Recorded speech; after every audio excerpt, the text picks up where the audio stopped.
내가 만난 사모와 청년들은 성적으로 시기심이 없었다. 폭력도 불필요한 경쟁도 없이 대체로 우아한 삶을 살았다. 마가렛 미드.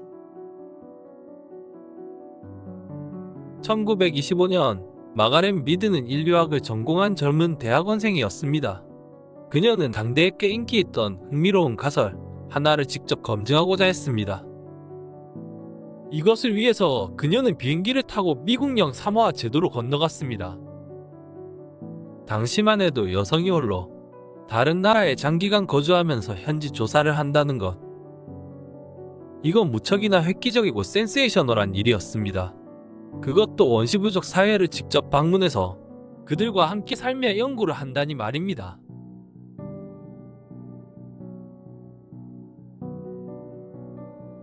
그녀가 학문적으로 검증하려던 궁금증은 사실 꽤 손색이 없었습니다. 무척 훌륭한 아이디어였습니다. 그 내용은 이랬습니다. 과연 사춘기 소년, 소녀들의 반항심, 질풍노도의 혼돈, 이런 심리적인 양태들은 과연 타고나는 것일까? 아니면 문화적으로, 사회적으로 만들어지는 것일까? 미드의 가설은 후자 쪽이었습니다. 그러니까 생득적으로 타고난다는 건 사실이 아니라고 생각했습니다. 인간의 행동들은 모두 사회적으로 구성된 것이다. 문화적인 양식에 불과하다고 그녀는 그렇게 믿었습니다.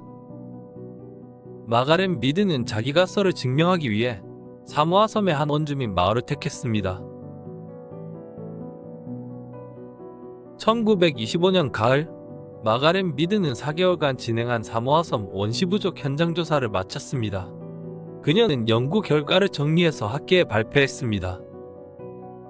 그녀의 출판과 저작은 말 그대로 핵폭탄 같은 문제작이 되었습니다. 이후에 좋게 한 세기는 경론의 입방아에 오르게 됩니다. 그녀도 지식계의 슈퍼스타가 됩니다.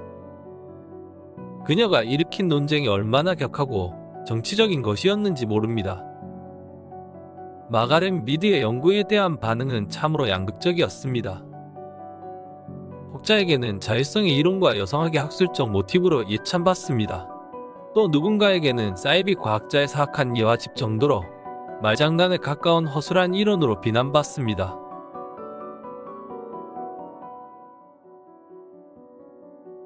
(1928년) 출간된 미드의 책 사모아의 성년. 이 책은 현대 서구사회에서 가장 논쟁적인 책 중 하나입니다.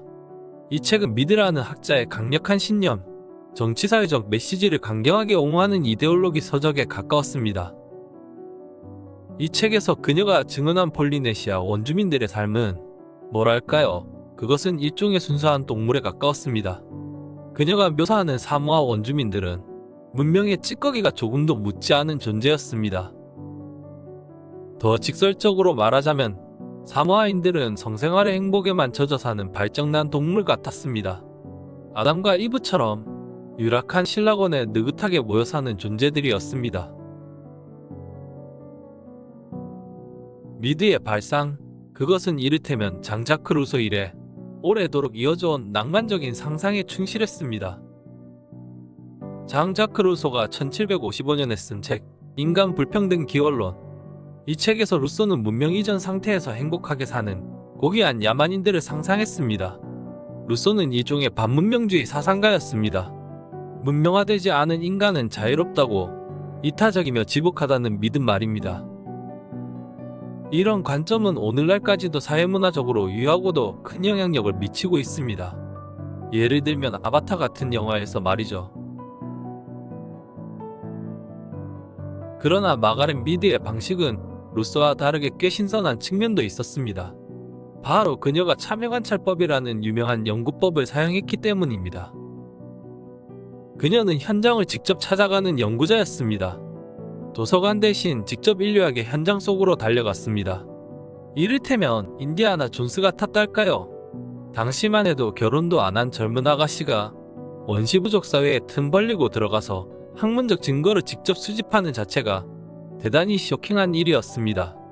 물론 지금 봤을 때는 상당 부분이 지어낸 이야기처럼 느껴지지만 이전 세대의 엉터리 지식인들과 다르게 마가렛 미드는 사실적이고 신뢰로운 방법론을 택했습니다. 그녀는 루소의 고상한 야만인을 현실에서 직접 찾아다녔고 학계에 직접 사진과 인터뷰 테이프, 보고서 형태로 내놓았습니다. 루소가 말했던 호색하고 천하태평이며 윤리 따위에 속박되지 않는 멋진 인간, 그들이 바로 여기에 있다고. 하루가 시작된 새벽 동틀 무렵까지 젊은이들이 서로를 향해 울부짖는다. 연인들이 야자수 아래나 모래사장에 세워놓은 배 옆 미래 장소를 빠져나와서 집으로 향한다. 아마 아침 햇살이 각자 집으로 향하는 이들의 뒤를 비출 것이다. 어떻게 느껴지세요? 언뜻 멋진 묘사 같지만 이런 글이 정말로 발품을 팔아서 직접 얻은 연구 결과일까요?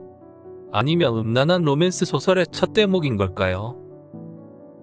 마가렛 미드의 글은 종종 이런 식이었습니다. 왠지 어술한 철부지 독자들을 충동질하는 듯 하지 않습니까? 서구의 전통 기독교가 강조해온 성윤리의 엄격성을 비난하는 전통적 성윤리는 극히 부자연스럽고 억압적인 것이라고 에둘러 규탄하는 프로파간다 문서 같습니다. 미드는 당대 미국 청소년이 겪는 질풍노도의 문제에 대해서 바로 이 사모아의 원시부족 사례를 대안으로 제시했습니다. 그녀에 따르면 원시인들의 개방성과 다양한 대체 성행위가 현대 문명의 대안이었습니다. 억지로 하라는 것도 없고 굳이 하지 말아야 하는 것도 없는 성적인 자유분방함. 심지어 부모 자식 간에도 특별한 애착이 결여되어서 멋대로이고 가볍고 경쾌합니다. 사모아의 원시부족민들에게 가족이란 건 만들기 나름이었습니다. 성적인, 연령적인 근기가 전혀 없었습니다. 그곳에는 1대1의 부부관계라는 정절에 관한 집착적인 노이로제도 없었습니다. 미드의 눈에 비친 사모아 원주민은 훌륭한 자유연애주의자들이었습니다. 매우 쉬운 성경험 덕분에 만사가 쉽고 가벼운 존재들이었습니다. 기독교 사회가 성윤리적 문제 따위를 가지고 근심할 때 이곳 원주민들은 그냥 재밌게 놀이를 하고 있었을 뿐입니다. 미드의 말에 따르면 그녀는 분명한 이데올로거였습니다. 그것도 태고의 단순함으로 돌아가자고 선동하는 강경한 성 이데올로거. 미드는 아마도 이렇게 말하고 싶었을 것입니다. 우리네 서구 문명은 성에 대해 너무도 편협하다고. 세상에는 자생적인 다양한 규범들이 있으니 굳이 하나의 규범에만 종속될 필요가 없다고. 인간에게는 루소가 침팬지보다 살짝 낫다고 봤던 보노보 정도의 행복함이면 충분했습니다. 그녀는 원죄라는 의식 자체가 없는 원시 상태를 현대문명의 대안으로 말합니다. 그녀는 그렇게 청춘들을 선동했습니다. 그런 작업에 있어 인류학이라는 학문은 꽤 매력적인 수단이었습니다. 미드의 이런 주장들은 무척 섹시하게 느껴졌습니다. 젊은 68혁명 세대와 히피들, 반자본주의의 격렬한 대두 속에서 팬시한 성공 사례였습니다. 가장 대중적인 형태의 문화혁명론이었습니다. 그녀의 저술은 선전용 리플렛에 가까웠습니다. 그런데 이쯤 되면 진지하게 뇌리에 의문이 깃듭니다. 여러분은 그런 생각 들지 않으세요? 과연 그녀의 4개월간 연구 관찰이 옳았던 것일까? 그녀가 내놓은 인류학적 근거들이 실제하긴 했을까? 대부분의 학자들이 스트레스 받는 이 질문이 마가렛 미드 사후에 기어이 던져졌습니다. 우상에 금이 가는 순간이었습니다. 인류학, 여성학의 거장이 된 마가렛 미드가 숨진 지 5년 후에 일이 터졌습니다. 인류학자 데릭 프리먼, 이 학자가 처음으로 마가렛 미드의 저술에 심각한 의문을 갖습니다. 그가 1983년에 사모아 섬을 직접 다시 찾아간 것입니다. 겨우 4개월 머물렀던 미드와 달리 프리먼은 여기서 6년을 살았습니다. 데릭 프리먼은 여기서 그녀의 주장들을 하나하나 재검증했습니다. 프리먼은 젊은 마가렛 미드가 인터뷰했다는 그때 그 사람들, 그녀가 구체적으로 묘사했던 장소들을 모조리 돌아다녔습니다. 프리먼이 그 후에 학계에 내놓은 결론은 꽤 충격적이었습니다. 반세기 자유성의 운동, 여성주의 운동의 바이블 같았던 미드의 저작, 이게 완벽한 호구였다는 것입니다. 실제 프리먼이 목격한 원주민들의 삶은 미드의 말과 달랐습니다. 평화롭긴커녕 부족 간의 쟁투나 분쟁이 극심했습니다. 먹을 것, 입을 것, 생필품이 상상 이상으로 부족했고 그 부족함에 대해 원주민들은 극심한 스트레스를 받았습니다.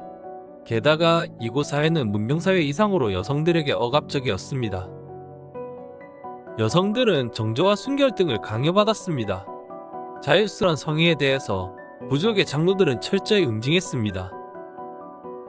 무엇보다 충격적인 건 사모아 사람들이 처녀성에 대해 높은 가치를 부여하고 있었다는 것입니다. 부족들은 가임기 여성을 확보하기 위해서 만성적인 전쟁 상태였습니다. 도무지 이해할 수 없는 정반대의 리포트입니다. 뭐가 어떻게 된 것일까요?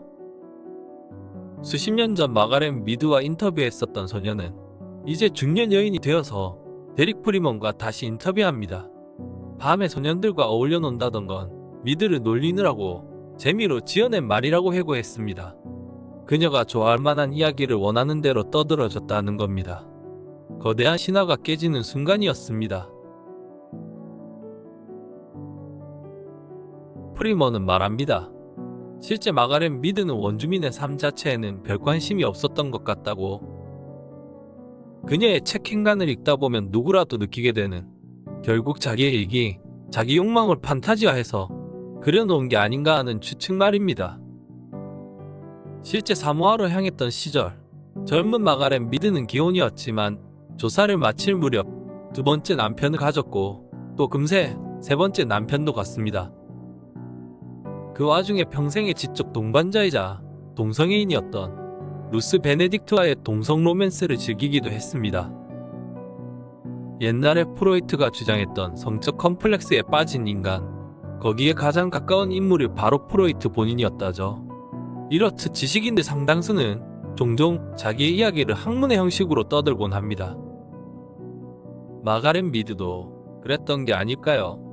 마가렛 미드가 그린 자율성애적 이상사회, 그것은 어릴 때는 동성애를 즐기고 번식해야 할 시기에는 잠시 이성애자가 되었다가 이후에는 이혼하고 다시 동성애로 돌아가는 형태입니다. 미드의 삶이 어땠을런지 절로 그려집니다. 데릭 프리먼은 사실상 단정합니다. 젊은 학자 마가렛 미드는 자신이 원하는 방식으로 사모아 원주민의 삶을 수집해서 만들어낸 것이라고. 프리먼의 강도 높은 비판은 즉각 지식사회를 뒤흔들었습니다. 미드를 구루처럼 떠받들었던 많은 추종자들이 발끈했습니다. 엄청난 지적, 문화적 전쟁이 벌어졌습니다. 뉴욕 타임즈는 프리먼의 글을 신문 일면에 게재했습니다. 그의 비평은 고인이 된 마가렛 미드의 명성을 먹칠하는 것이었습니다. 그제야 미드의 권위에 눌려서 숨죽여온 소장파 학자들이 비판 행렬에 가담했습니다. 인류학자 마틴 오라는 말합니다.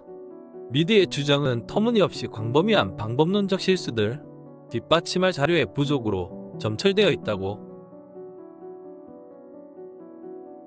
미드의 팬들은 과연 미드에 대한 냉정한 검증을 과연 원했을까요? 아마 아니었을 겁니다. 미드의 말이 그저 사실이길 바랬을 겁니다. 기본적으로 미드를 향한 팬덤은 학문이라기보단 정치적, 문화적 성질의 것이었으니까요. 20세기 서구사회의 젊은 반항아들, 그들에게는 성적 관용이라는 이데올로기의 근거가 필요했습니다. 마가렛 미드는 적시에 그것을 제공해 주었고 그뿐이었습니다. 여기까지 생각이 닿으면 마가렛 미드가 꽤나 달리 보이기 시작합니다. 미드 본인이야 부와 명성을 진 성공한 인생이었을 겁니다. 그러나 인류에게는 원시료의 복귀라는 허술하고 위험천만한 이데올로기가 퍼져나간 계기가 되었습니다. 자, 다음에 마가렛 미드가 쓴 책의 한 구절을 봅시다. 인간의 본성과 전쟁 사이에는 어떤 관련성도 없다. 물론 인간에게 공격적이며 파괴적인 본성도 있을 수 있지만 잠재적으로 인간의 본성은 질서정연하고 건설적이다. 마가렛 미드, 인류학자가 바라본 미국 중. 이 내용이 과연 얼마나 믿음이 가십니까? 그녀가 학자처럼 보이시나요? 아니면 성직자나 정치운동가처럼 느껴집니까? 오늘 이야기는 여기까지입니다. 감사합니다.